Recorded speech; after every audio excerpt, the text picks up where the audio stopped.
Bueno, pues muy buenas y bienvenidos a otro nuevo videotutorial, seminario, clasecilla, lo que veáis, más o menos para explicaros cómo he hecho este tatuaje con puntillismo de arrastre. En principio, como estáis viendo aquí, lo que hacemos es hacer figuras geométricas muy sencillas, circulitos y cilindros sobre todo. Siempre digo lo mismo, hay que darle mucha importancia al boceto, a esbozar bien la estructura. En este caso, Ganesha tiene 4 brazos y sobre todo siempre está como puesto en cuclillas o como danzando, siempre está con las piernas flexionadas, por lo que tenemos que marcar muy bien. Yo por lo menos es lo que hago, tanto el dedo gordo del pie como toda la base de lo que va a ser la planta del pie. Una vez esbozado todo el diseño, como veis, tampoco me entretengo mucho en los detalles, simplemente en figuras sencillas que puedan darme la idea de cómo voy a gestionar esto.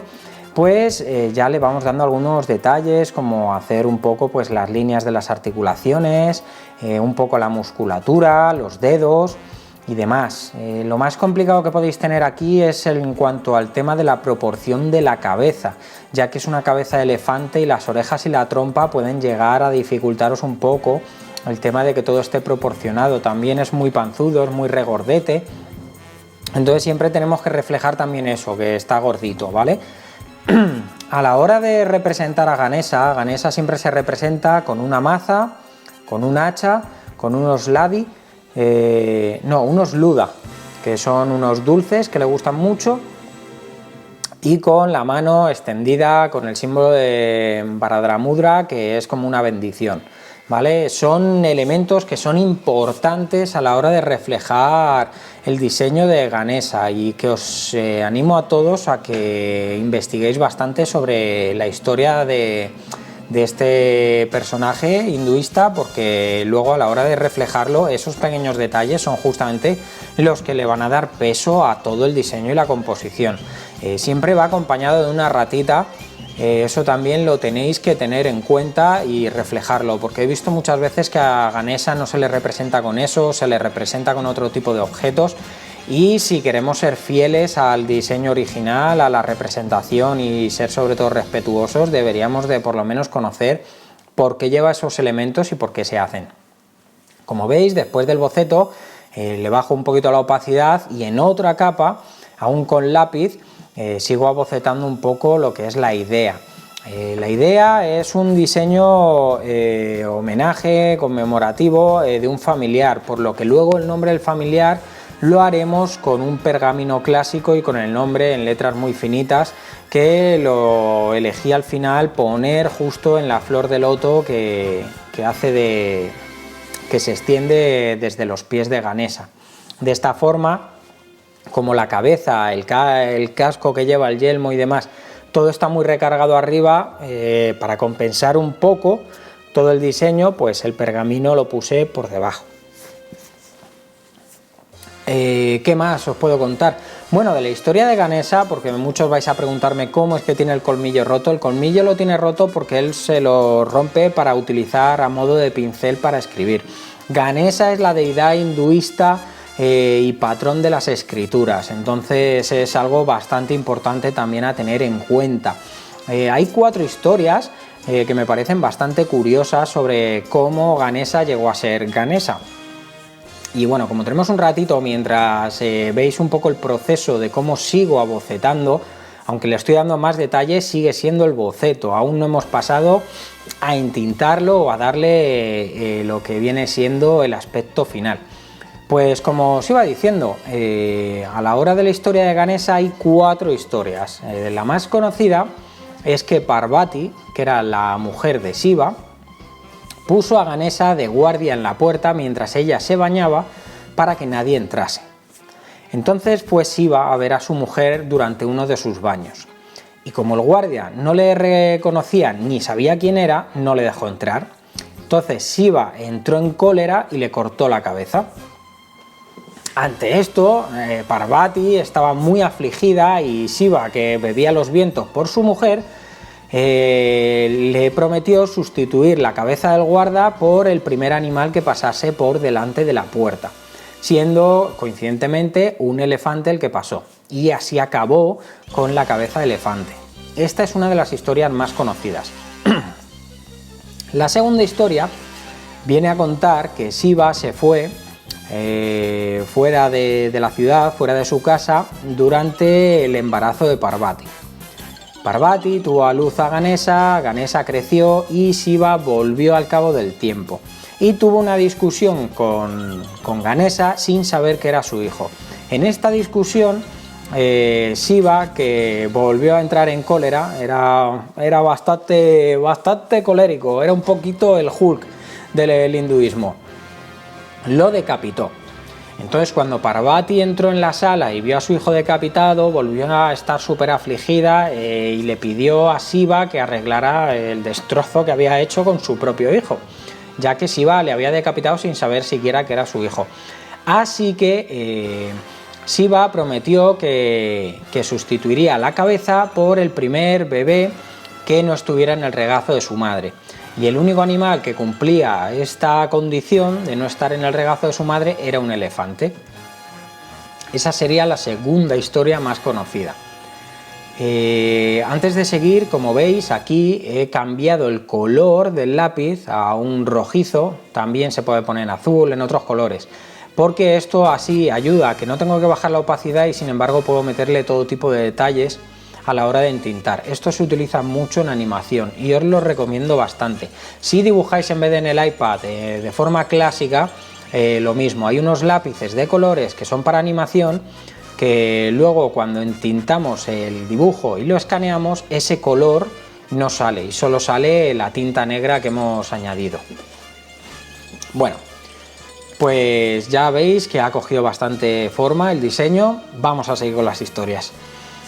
La tercera historia, que es a lo mejor se podría decir la menos conocida, es que Ganesa, que ya estaba un poco más crecidito, discutía con su padre muy a menudo, le sacaba bastante de quicio porque era como su hobby preferido, el hacerle trastadas a su padre.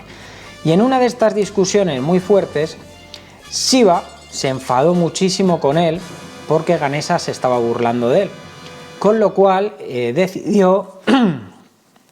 decidió convertirle en el peor enemigo que tenía Shiva, que era con aspecto de elefante. Entonces le convirtió en elefante y bueno, la volvió a liar parda, y Parvati, la mujer, básicamente en todas estas historias lo que se ve es que la madre no paraba de llevarse disgustos con este marido y este hijo.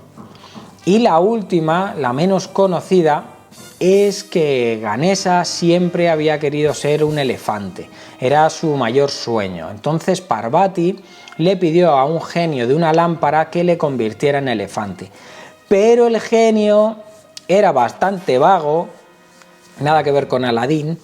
El genio procrastinó su tarea, la dejó a medias, entonces solo le hizo la cabeza y el resto del cuerpo lo dejó para más adelante. Así que Ganesa se quedó con ese cuerpo humanoide con cara de elefante. Y esas son las 4 historias, que espero que os guste un poco el relato. Y bueno, ahora vamos a empezar ya en serio a hablar un poquito del tatuaje. Como veis, está en una zona bastante sencilla de tatuar, entre el hombro y el codo, en la parte externa del brazo. Es una zona que es bastante fácil de tatuar y que es de las que más vais a trabajar casi siempre, porque es una de las zonas que más se tatúan las personas. Además, a mí me gusta aquí mucho porque el tatuaje está muy expuesto, se ve bien y no sufre deformaciones, ya que a diferencia del antebrazo, el brazo, aunque lo tengamos delgado, no es tan cilíndrico como el antebrazo. Yo para este tipo de tatuajes os recomendaría, sobre todo si sois principiantes, que pongáis al cliente tumbado de lado. De esta forma vosotros os vais a asegurar de que el tatuaje está completamente plano, es lo más cerca que vais a poder estar de tatuar como si estuvierais trabajando sobre una mesa, al igual que cuando trabajamos un muslo o el gemelo. Es una zona muy cómoda porque el cliente puede estar cómodo, el cliente no se va a mover ni va a cambiar el ángulo y también la aguja y la tinta inciden de forma más eficaz que si tuviéramos al cliente sentado. Después, de todas formas, también cambiaré al cliente y le pondré sentado, ya que es una postura que también suele cansar rápidamente el estar tumbado de lado. Entonces hay que alternar un poco. Pero si sois principiantes, si lleváis poquito tiempo, si lleváis a lo mejor como 2 años o menos, es una zona que os puede ayudar bastante a desarrollar bien las técnicas de delineado, y con esta postura os aseguráis sobre todo eso, que podéis delinear bien sin que os vibre ni os tiemble la mano, ya que es bastante cómoda la zona y os podéis apoyar bien con la mano que traza sobre el brazo del cliente. Aparte, si vamos a tatuar la zona trasera, la del tríceps, simplemente tenemos que hacer que el cliente se abrace un poco el pecho con ese brazo. Los ángulos son bastante sencillos de manipular el brazo sin que el cliente esté incómodo y que nosotros podamos trabajar con ello. Todo el tatuaje íntegramente está hecho con una 3RL de 0.30 de Akira Body Art. Son unas agujas que a mí me están gustando mucho, porque es de 0.30 pero casi parece de 0.25. Son unas agujas bastante afiladas y la verdad que son muy resistentes y eso me está gustando. El aspecto del tatuaje lo hablé con el cliente y decidimos que iba a ser un poco un aspecto ilustración, un aspecto ilustrativo con puntillismo de arrastre, de forma que quedase pues un alto contraste de luces y sombras. Aquí no va a haber sombreados de diferentes grados, no hay tintas diluidas, es solo un cap de negro puro, jugando un poco con las pasadas de arrastre y sobre todo con la profundidad también. Y sobre todo en cuanto a la valoración de línea, toda la línea más o menos va a tener la misma valoración, siendo 3RL, pero en algunas zonas engrosaré un poco más la línea, repasando un poquito en paralelo a la que ya he trazado. Este aspecto lo busqué también porque va a quedar mucho más claro, más limpita.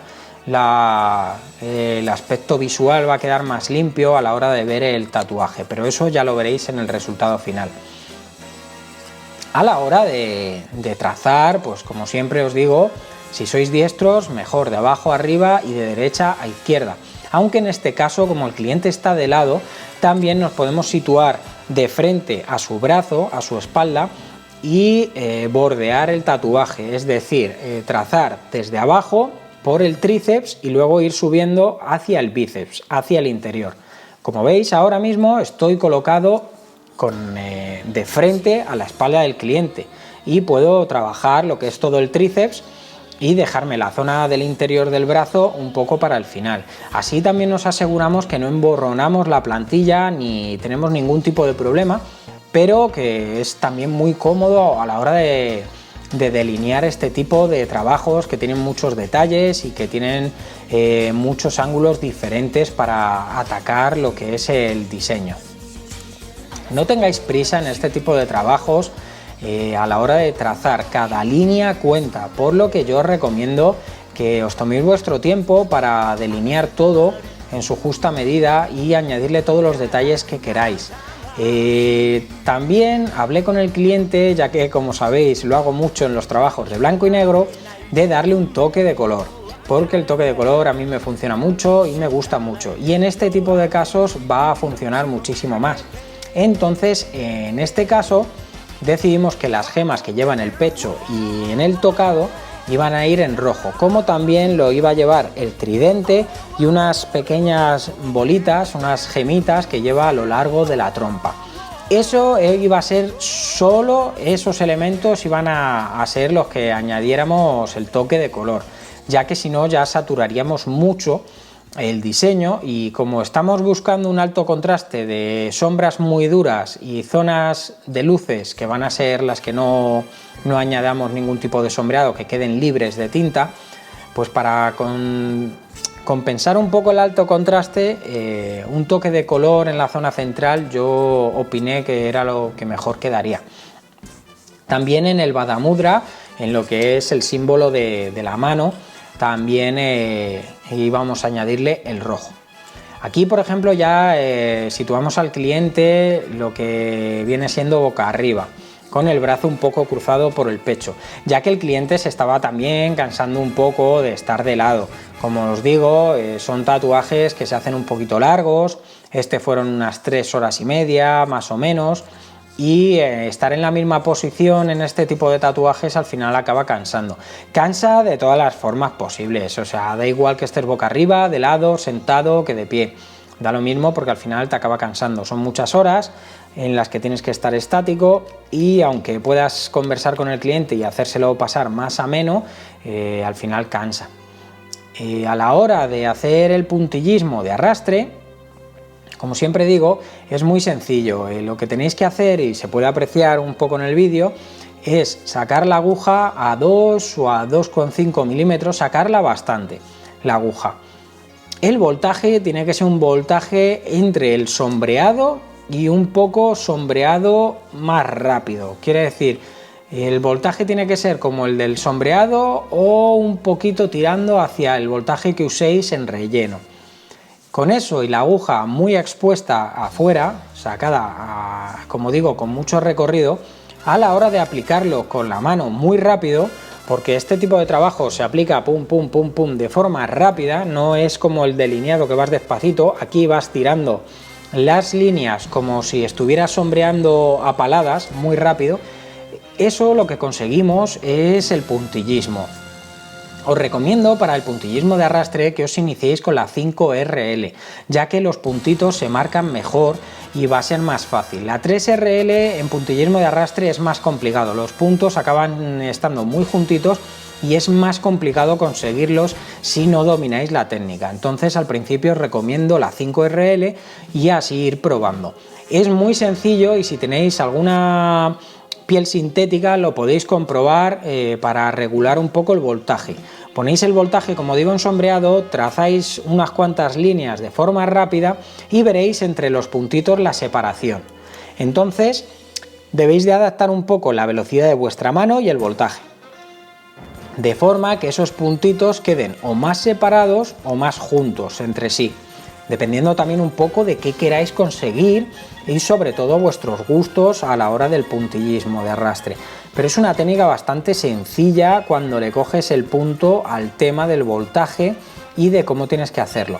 También os diría que al principio no clavéis mucho la aguja, ya que la aguja, el tema de sacar tanto el recorrido y trazar con la mano muy rápida en un voltaje más lento, lo que hace es que a la máquina no le da tiempo a seguir el ritmo de trazado de nuestra mano y entonces la aguja va rebotando, va saltando por la piel. Pero si claváis la aguja y profundizáis mucho y arrastráis, vais a hacer más destrozo y se va a inflamar mucho más la piel. Por lo que al principio os recomiendo eso, que no profundicéis mucho, que sea algo más superficial para que vayáis controlando el puntillismo que se va marcando. Y sobre todo que busquéis una separación de los puntos que sea bastante buena, que no estén demasiado pegados, ya que cuando hagáis hacia un sentido y tracéis hacia el otro para hacer una tramilla de sombreado, si realmente al final el voltaje no es el adecuado o el trazado y los puntos están muy juntos, va a haber demasiados puntos entre medias y no vais a poder conseguir los degradados que muchos de vosotros no sabéis y queréis aprender. Creo que me he explicado más o menos, ¿no? Entonces, en ese sentido, pues se trabaja todo igual. Tanto en los espacios pequeños como en los grandes se trabaja igual, siempre con la mano suelta, con la mano rápida y el voltaje lento. Porque, como digo, la lógica del puntillismo de arrastre es ese. La aguja está muy salida, lo que hace que la aguja sea más flexible. Y la aguja, al golpear la piel, como la máquina va más despacio de lo que va nuestra mano, no le damos tiempo a penetrar en la piel bien y entonces va golpeando y saltando por encima de la superficie. De esta forma es como se consigue el puntillismo de arrastre, que al principio sí es verdad que os va a parecer un poco complicado, pero ya os digo, con un poco de piel sintética y echándola tarde, regulando un poco el voltaje y adaptando la velocidad de la mano, vais a ver que a poco que estéis un par de horas le tenéis cogido el truco, porque realmente es eso, hay que buscar el equilibrio entre voltaje lento y mano rápida. Y el tercer factor, que es el recorrido de aguja, es el que siempre se mantiene igual, que es muy fuera. La aguja tiene que ir muy fuera, ya os digo, 2 milímetros, 2 milímetros y medio. Es una distancia que, para los que no lo tengáis claro, es una distancia que vosotros, si sacáis mucho la aguja, veréis que dices, todo esto no lo puedo meter dentro de la piel. Y eso está bien, porque así os obliga también a que vosotros trabajéis como el sombreado, acariciando la piel en vez de penetrar con la aguja en ella. Después de sombrear lo que viene siendo todo con un cap, también os lo diría, la técnica de sombrear con un cap es para gente que ya tenga un nivel avanzado y que controle muchísimo tanto la profundidad de aplicación como la velocidad. ¿Por qué? Porque se pueden sacar diferentes tonalidades de grises con un cap de negro puro, pero si no tenéis mucha experiencia la podéis liar mucho. Así que os recomiendo que al principio, si no controláis mucho, diluyáis la tinta negra o utilicéis sumis, porque ya os digo, lo malo de utilizar un cap de negro puro para todo es que no hay vuelta atrás. Si oscurecéis demasiado ciertas zonas, se van a quedar muy oscuras, el gris se va a quedar muy oscuro y no hay forma de arreglar eso. Con lo cual, también os recomiendo que siempre vayáis de menos a más, como siempre digo, de claro a oscuro. Las zonas de negro puro se pueden rellenar de negro puro, pero las zonas que ya tienen diferentes grados de gris, que pues eso, que las hagáis de claro a oscuro, porque es más fácil que corrijáis y oscurezcáis las zonas que os pidan más oscuridad a que os paséis y luego no hay forma de aclarar eso. Aquí, como veis, la panza la he dejado libre, la frente la voy a dejar bastante libre, las zonas donde recibe más luz, porque quiero que sea un diseño bastante luminoso. ¡Oh! Ay, perdonad, es que estoy con la alergia y me estoy muriendo. Quiero que sea un tatuaje bastante limpio y bastante luminoso, entonces hay muchas zonas de la piel que directamente ni le voy a dar un gris clarito, ni una punteada, ni nada. Directamente voy a dejar libres de tinta, para que sean donde hay mayor luz. En los medallones, sin embargo, es todo lo contrario. En los medallones sí he dado un alto contraste de luces y sombras.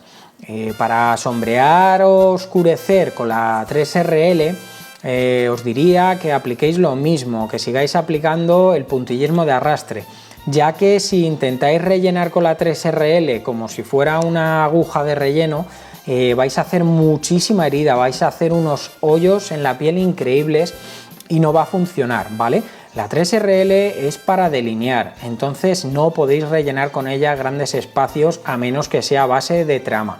De trama quiere decir trabajando en X, es decir, hacéis puntillismo hacia un lado y luego hacia el contrario, y luego volvéis hacia otro ángulo y luego hacia su contrario. De esta forma los puntos se van a ir uniendo cada vez más y vamos a conseguir hacer rellenos opacos y rellenos muy efectivos. Aquí ya está cogiendo bastante tono y ya luego solo nos quedaría el tema del relleno a color. Con el tema del relleno a color lo mismo os diría. A la hora de trazar delineamos con normalidad, pero un poquito más despacio para que se quede bien el color, y a la hora de rellenar lo mismo, tenemos que hacerlo con arrastre. Es la forma más efectiva de hacer este tipo de trabajos y de verdad que consigáis un efecto visual correcto. Poco más que decir, no decidí darle fondo porque un sombreado de fondo me parece que empastaba demasiado la figura y hacía que hubiera aún más grises, más sombras, y que no era tan necesaria, sino que realmente con esto ya servía bastante y que la figura únicamente con lo contrastada que iba a estar de luces y sombras y su color ya iba a ser muy efectiva en el brazo sin necesidad de ponerle por detrás nada, ya que, como digo, lo único que habríamos hecho es a lo mejor ensuciar un poco más la composición y no íbamos a añadir nada importante, ningún elemento realmente que favoreciera. Aquí ya estoy con el rojo, que como he dicho iba a ser el tridente de la frente, las gemas de la trompa, el Vadamudra y las gemas de pecho y del tocado. Luego podría haber utilizado blancos, pero realmente no lo vi necesario, ya que con el contraste que hay de luces y sombras y habiendo rodeado de negros las zonas de luces, estas, como siempre digo, ya parecen bastante luminosas y así tampoco nos despistábamos mucho con ello. Espero que os haya gustado el vídeo y ya sabéis, como siempre, ¡hasta luego!